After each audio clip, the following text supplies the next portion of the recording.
dan salam sejahtera. Perkenalkan, saya Gregorius Erhoid, SAG, Guru Pendidikan Agama Katolik dan Budi Pekerti pada SD Negeri Nevosene, Kecamatan Insana Tengah, Kabupaten Timur Tengah Utara. Sekaligus saya sebagai mahasiswa PPG dalam jabatan tahun 2022 Angkatan 1 di LPTK Santo Yakobus Merauke. Pada kesempatan hari ini, Kamis 12 Januari 2023, saya akan melaksanakan ujian kinerja praktek pembelajaran secara luring di SD Negeri Nevosene, Kecamatan Insana Tengah, Kabupaten Timur Tengah Utara.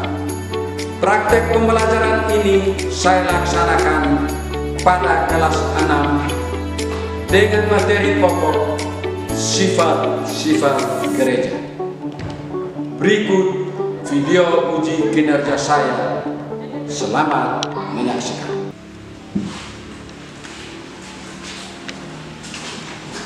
Halo. Hai. Selamat pagi. Selamat pagi.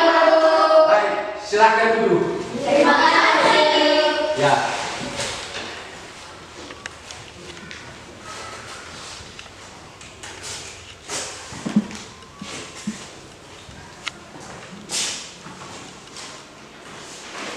Baik anak-anak, hari ini kita akan belajar pendidikan agama Katolik dan budi pekerti. Sebelum kita belajar pendidikan agama Katolik dan budi pekerti, maka mari kita berdiri untuk membuka pelajaran kita dengan berdoa. Mari. Silakan berdiri.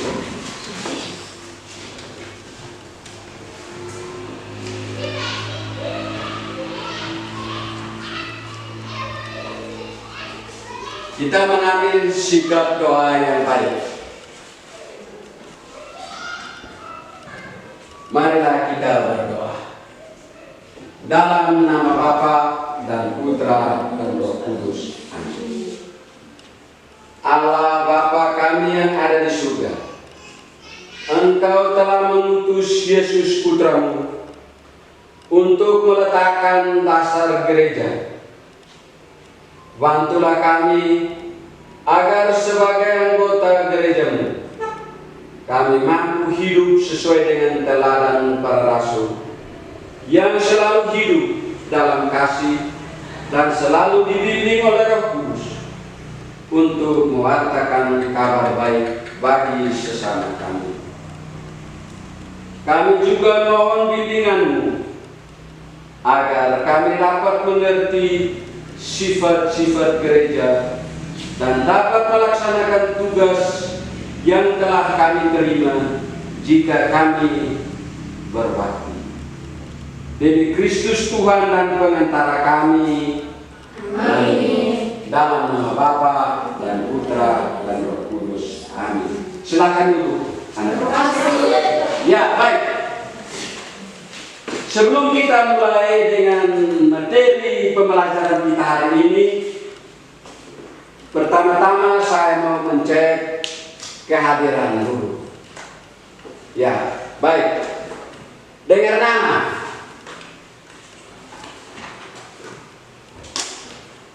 Kristiana Koi, Hadir Pak.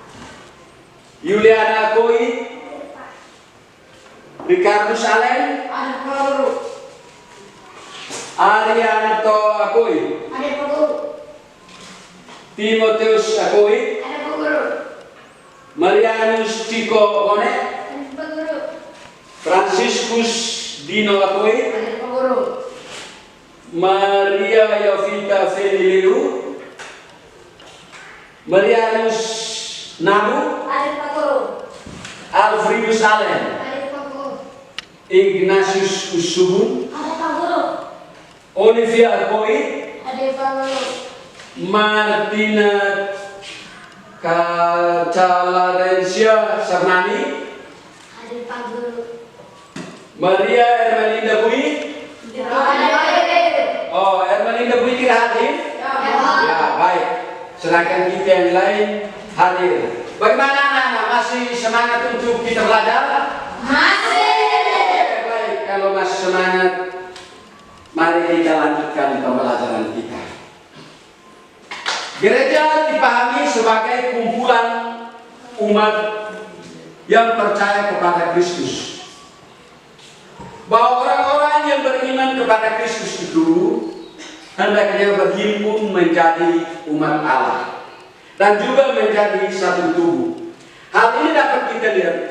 Kalau berhimpun menjadi umat Allah itu dapat kita lihat di dalam surat 1 Paulus yang pertama kepada Petrus bab 2 ayat 5 sampai dengan 10. Itu kalau kita lihat bahwa orang-orang yang beriman itu kepada Kristus hendaknya berhimpun atau berkumpul menjadi umat Allah. Sedangkan kalau mau menjadi satu tubuh itu dapat kita lihat di dalam surat 1 Paulus yang pertama kepada umat di Korintus bab berapa ayat berapa? 12 ayat yang ke-12. Nah, gereja itu percaya bahwa kesatuan itu menjadi kuat dan kokoh karena secara historis itu bertitik tolak dari penetapan Petrus itu sebagai penerima kunci kerajaan surga. Nah, baik anak-anak, materi pembelajaran kita pada pagi hari ini yaitu kita akan omong tentang sifat-sifat apa? Sifat-sifat gereja. Nah, itu pembelajaran kita pada hari ini. Adapun tujuan pembelajaran kita pada hari ini, yang pertama, anak-anak, yang pertama adalah bahwa setelah pembelajaran ini selesai, anak-anak harus mampu menjelaskan arti gereja yang satu, kudus, katolik, dan apostolik. Dan yang kedua, setelah pembelajaran ini selesai juga, anak-anak itu harus mampu menyebutkan contoh perwujudan gereja yang satu, kudus, katolik, dan apostolik. Dan tujuan yang ketiga itu adalah bahwa setelah pelajaran ini selesai, anak-anak juga harus mampu menyebutkan ciri perbuatan yang sesuai dengan sifat-sifat gereja. Baik anak-anak, itu adalah tujuan pembelajaran kita hari ini. Yang kita belajar tentang materi apa tadi? Sifat-sifat gereja. Nah, sebelum kita omong tentang sifat-sifat gereja itu, pertama kita memperhatikan ada beberapa gambar yang ditampilkan di sana. Kita sama-sama memperhatikan itu gambar. Ya, di situ gambar nomor 1, gambar nomor 2, gambar nomor 3. Ya, anak-anak tolong perhatikan itu gambar-gambar ini. Yang berikut, gambar yang berikut, gambar yang keempat. Ingat, itu gambar keempat dan ini gambar yang kelima. Dari kelima gambar itu ada beda-beda. Gambar yang pertama itu adalah Gereja. ya, saya tahu gambar yang pertama itu gambar apa? Gereja. Gambar apa? Gereja. Gambar yang pertama itu adalah gambar gereja. Gambar yang kedua itu orang-orang itu sementara mengikuti perayaan apa? Misa. Orang-orang sementara mengikuti perayaan misa atau perayaan Ekaristi. Dan gambar yang ketiga ini, siapa tahu gambar yang ketiga itu anak-anak buat apa? Ya? Menerima komuni pertama. Ya, Akoi?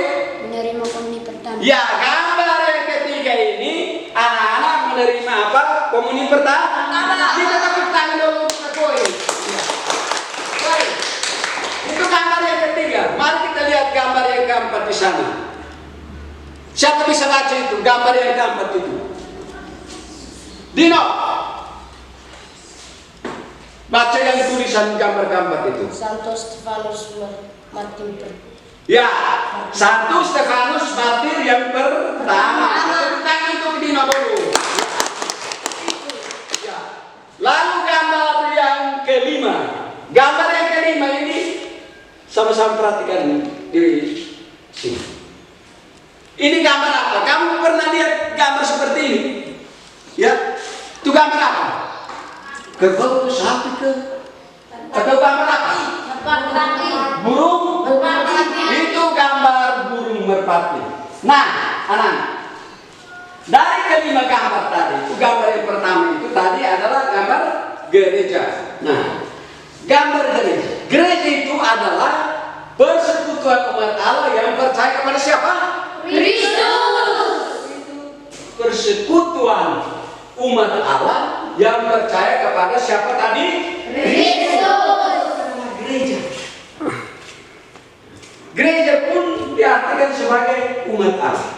Nah, baik, lalu yang kedua tadi, gambar yang kedua, yaitu perayaan inkulturasi. Ya. Perayaan inkulturasi ini adalah salah satu upaya yang dilakukan secara terus-menerus agar liturgi sebagai perayaan iman umat itu menjadi lebih pas dengan cita rasa budaya setempat. Dan gambar yang ketiga tadi itu gambar anak-anak menerima komuni pertama. Nah, bahwa sebuah tradisi daripada gereja Katolik, sebuah tradisi gereja Katolik, di mana anak-anak yang akan menerima hosti untuk pertama kalinya itu oleh seseorang itu harus lebih dahulu dibaptis atau dipermanenkan. Nah, setiap orang yang mau menerima sakramen komuni pertama dan sakramen-sakramen yang lain, pertama-tama yang kita terima itu adalah sakramen baptis atau permandian. Nah, baik. Lalu gambar yang keempat tadi, yaitu gambar santu siapa tadi? Siapa masih ingat? Gambar santu siapa tadi? Stefanus. Ya, gambar santu siapa? Stefanus. Ya, gambar santu Stefanus. Stefanus itu adalah salah seorang tokoh, salah seorang martir. Ya, salah seorang tokoh, salah seorang martir yang mati untuk mempertahankan imannya akan Yesus Kristus. Nah, Roh Kudus itu adalah Roh Allah yang turun atas para rasul. Nah, baik anak-anak, tadi materi kita tentang sifat-sifat gereja.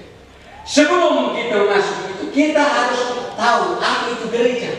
Kita harus tahu apa itu gereja dulu. Baru kita belajar tentang sifat-sifat gereja. Pertama-tama kita harus belajar apa itu gereja. Nah, anak-anak perhatikan di sana. Gereja itu memiliki dua pengertian atau dua arti. Ya. Gereja itu memiliki dua arti atau dua pengertian. Yang pertama, arti yang pertama itu gereja sebagai apa sih? Ya, yang pertama,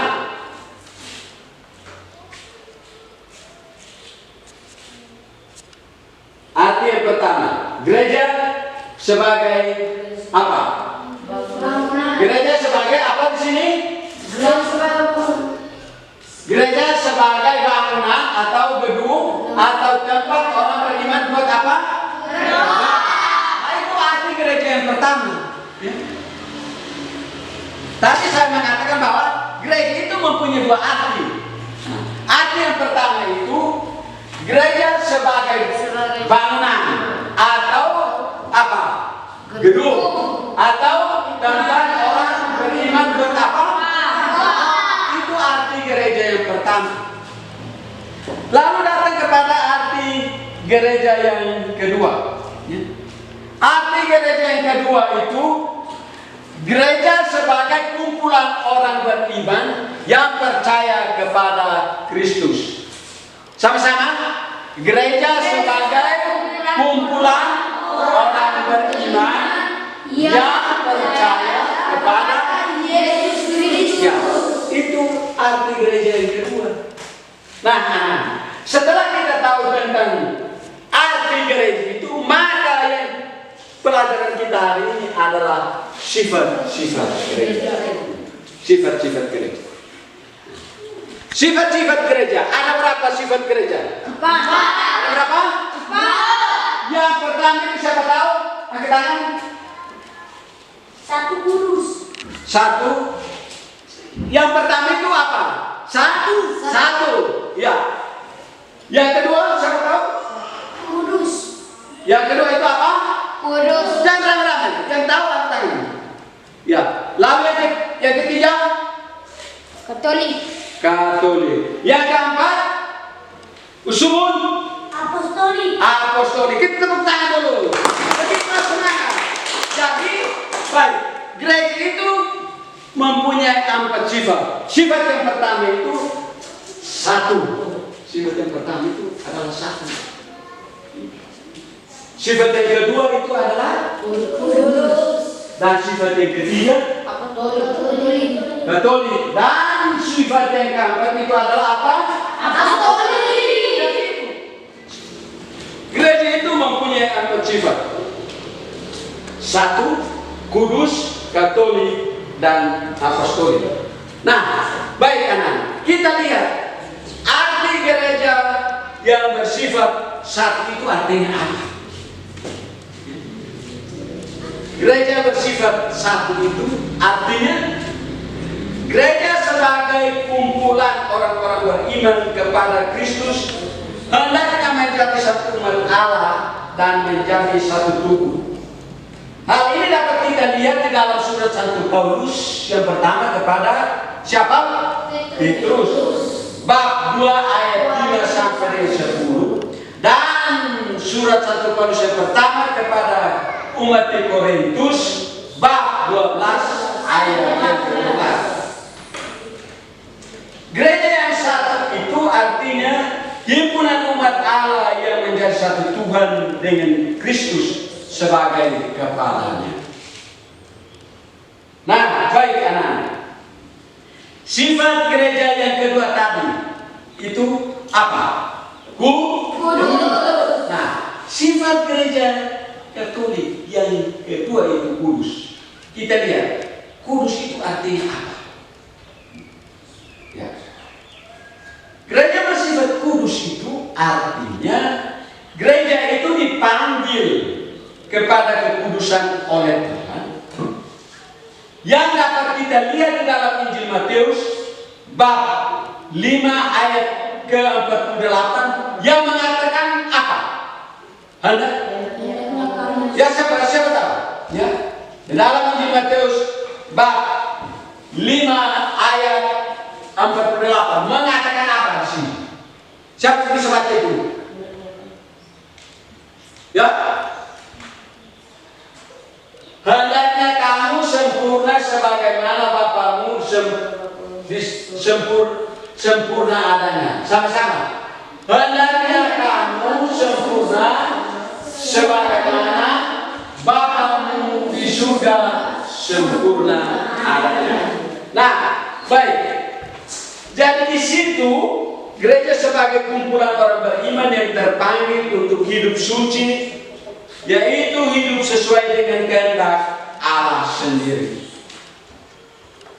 Nah, baik anak, itu sifat yang kedua. Yang ketiga, gereja itu bersifat apakah? Katolik. Ya, gereja bersifat Katolik. Mari kita lihat, gereja bersifat Katolik itu artinya apa? Ya, siapa silakan. Gereja bersifat Katolik. Gereja bersifat Katolik itu artinya yang utuh atau lengkap dan tidak setengah-setengah sebagian dalam menerapkan sistem yang berlaku dalam gereja itu sendiri. Berarti bahwa gereja yang bersifat Katolik itu artinya umum, ya, bersifat umum untuk semua orang, yang didasarkan atas 3 hal, yaitu yang pertama, hal yang pertama itu adalah apa? Ya, siapa? Terbuka. Dino? Terbuka. Keterbukaan. Yang kedua? Waktu. Apa? Waktu. Dan yang ketiga itu adalah apa? Tempat. Nah, 3 hal ini, ya. Gereja itu bersifat umum yang artinya didasarkan atas 3 hal ini: keterbukaan, waktu, dan tempat. Nah, keterbukaan di sini bahwa gereja Katolik itu adalah umum dan terbuka untuk semua orang. Ya, gereja Katolik itu terbuka untuk siapa saja? Semua untuk orang. semua orang. Ya, semua orang. Ya. Dan yang menyangkut tempat atau waktu dulu, ya, tadi bilang ada waktu. Bahwa ajaran gereja Katolik berasal dari ajaran yang disampaikan oleh Yesus Kristus dan akan terus diajarkan dari waktu ke waktu tanpa berkesudahan. Ya. Ajaran gereja itu, ya, berasal dari Yesus Kristus. Ya. Dan ajaran ini akan disampaikan dari waktu ke waktu, turun temurun, biasa kita pakai istilah itu, dari waktu ke waktu, turun temurun. Ya. Tidak akan berakhir. Ya, ajaran itu tidak akan berakhir. Ya. Lalu yang ketiga tadi itu berdasarkan apa di sini? Ya, berdasarkan apa? Tempat. Nah, gereja Katolik ini dia tidak pilih salah satu tempat atau salah satu wilayah saja. Tidak pilih itu. Ya. Gereja Katolik itu kita temukan di berbagai tempat di belahan bumi ini. Ya. Tidak di satu tempat saja, tetapi di seluruh wilayah di dunia ini. Itu. Misalnya di Kalimantan, di Papua, di sana juga ada gereja Katolik. Di Kalimantan juga ada gereja Katolik. Di Flores juga ada gereja Katolik. Ya. Di Kupang juga ada gereja Katolik. Di Kefamanano juga ada gereja Katolik. Bukan hanya di Mobesi saja. Jadi gereja Katolik itu ada di semua tempat. Jadi untuk kemana saja sebagai orang Katolik sampai sana masuk di gereja. Dan ada sana, tanda salib dan lain-lain. Oke, baik anak-anak. Dan sifat yang terakhir itu adalah apa di sana?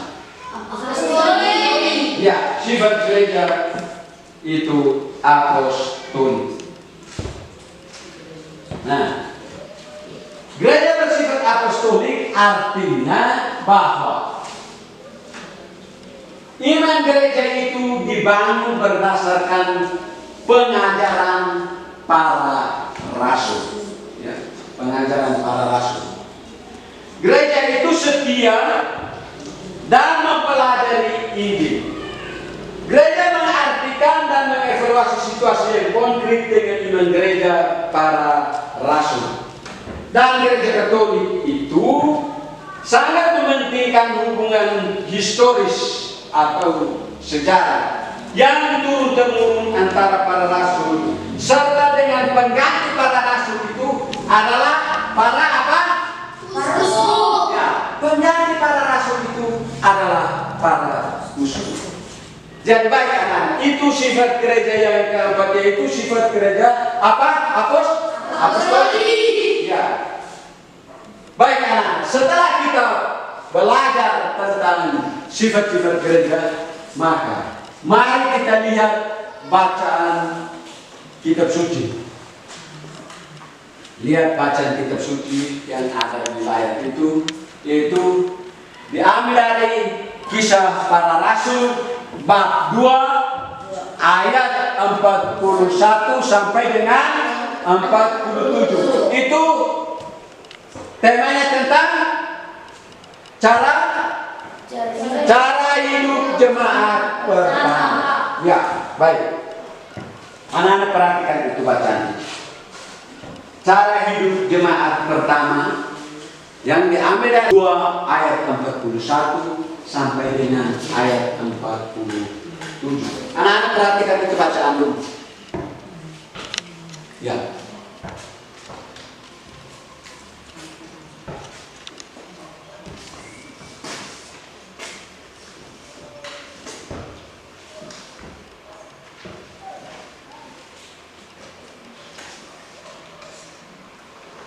Baik, kita sama-sama mendengar bacaan itu. Cara hidup jemaat, bacaan yang diambil dari Kisah Para Rasul bab 2 ayat 41 sampai dengan ayat 40. Ya.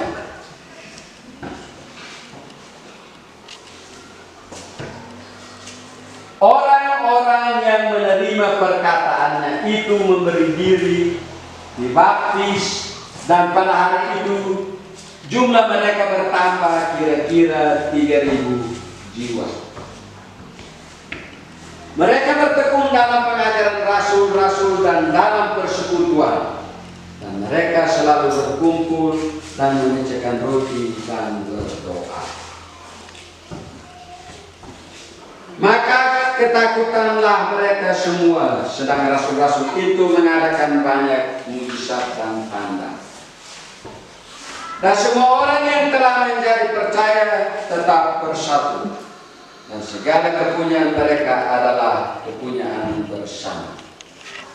Dan selalu ada dari mereka yang menjual harta miliknya, lalu membagi-bagikannya kepada semua orang sesuai dengan keperluan masing-masing. Dengan bertekun dan dengan sehati mereka berkumpul tiap-tiap hari dalam bait Allah, dan mereka memecahkan roti di rumah masing-masing secara bergilir dan makan bersama-sama dengan gembira dan tulus hati, sambil memuji Allah, dan mereka disukai semua orang di setiap hari. Tuhan menambah jumlah mereka dengan orang yang diselamatkan. Nah, ini adalah bacaan kitab suci. Setelah kita mendengar bacaan itu, maka mari kita lihat apa yang nilai daripada bacaan tadi.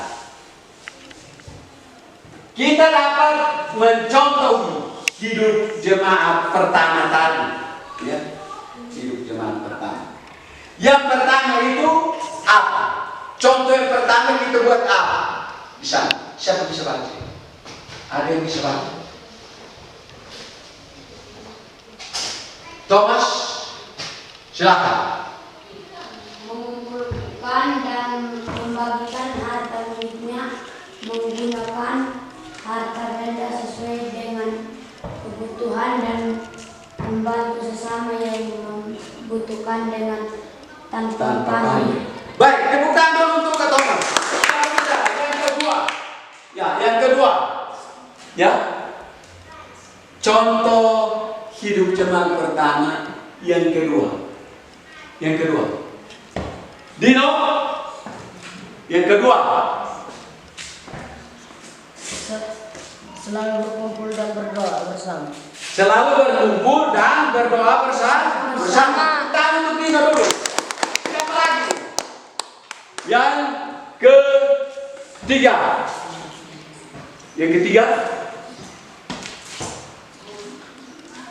Yang ketiga. Ya, Akoy. Lalu setia pada ajaran para rasul. Ya, tepuk tangan untuk Akoy. Ya, sama-sama. Selalu setia pada ajaran para rasul. Dan yang berikut, siapa? Yang berikut, rukun antara yang satu dengan yang lain. Dan yang terakhir, Uli. Tepuk tangan untuk Uli dulu. Ya, hidup dalam kasih karunia lakukan. Nah, baik anak-anak, itu kita harus hidup mencontohi, meneladani hidup umat pertama kali yang diambil dari Kisah Para Rasul tadi. Oke, baik anak-anak. Pelajaran kita pada hari ini cukup sampai di sini. Tapi sebelum kita kembali, saya mau tanya kepada anak tentang pembelajaran kita hari ini. Ya. Apakah materi pembelajaran tentang sifat-sifat gereja atau gereja yang satu, kudus, katolik, dan apostolik yang kita pelajari hari ini itu sangat berguna untuk anak-anak atau tidak? Berguna atau tidak? Berguna. Kalau begitu kita harus hidup mencontohi teladan daripada umat pertama tadi. Baik, yang kedua, apakah pembelajaran yang kita lakukan hari ini baik atau tidak? Baik. Kalau baik, sekarang saya persilahkan anak-anak untuk menulis tugas PR ini sebelum kembali ke rumah. Tulis. Jadi, ya, tulis itu, ya, sampai di sana, anak-anak membaca buku yang berkaitan dengan pembelajaran kita hari ini tentang sifat-sifat gereja, yaitu gereja yang satu, kudus, katolik, dan apostolik.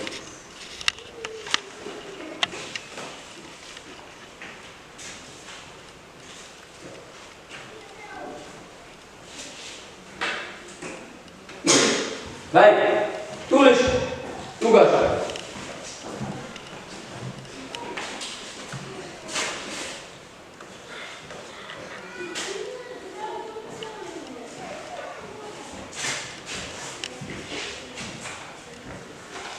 Sudah? Sudah. Baik. Kalau sudah tulis, saya pesan kepada anak-anak sebelum kembali. Pelajaran kita hari ini tentang sifat-sifat gereja, dan kita sebagai anak-anak Katolik hendaknya setiap hari Minggu kita kemana? Gereja. Kita ke gereja untuk berdoa. Ya. Jadi sebelum kita kembali, Pak Guru memesan itu, ya, supaya pelajaran kita ini bermanfaat bagi kehidupan kita. Sebagai orang Katolik, sebagai anak Katolik, setiap hari ini kita harus kami agar kami selalu berupaya mewujudkan sifat-sifat itu dalam hidup kami sesuai dengan kehendak-Mu. Demi Kristus Tuhan dan Pengantara kami. Amin. Dalam nama Bapa dan Putra dan Roh Kudus. Amin. Selamat siang anak-anak. Selamat siang, Bro. Silahkan kembali ke rumah masing-masing.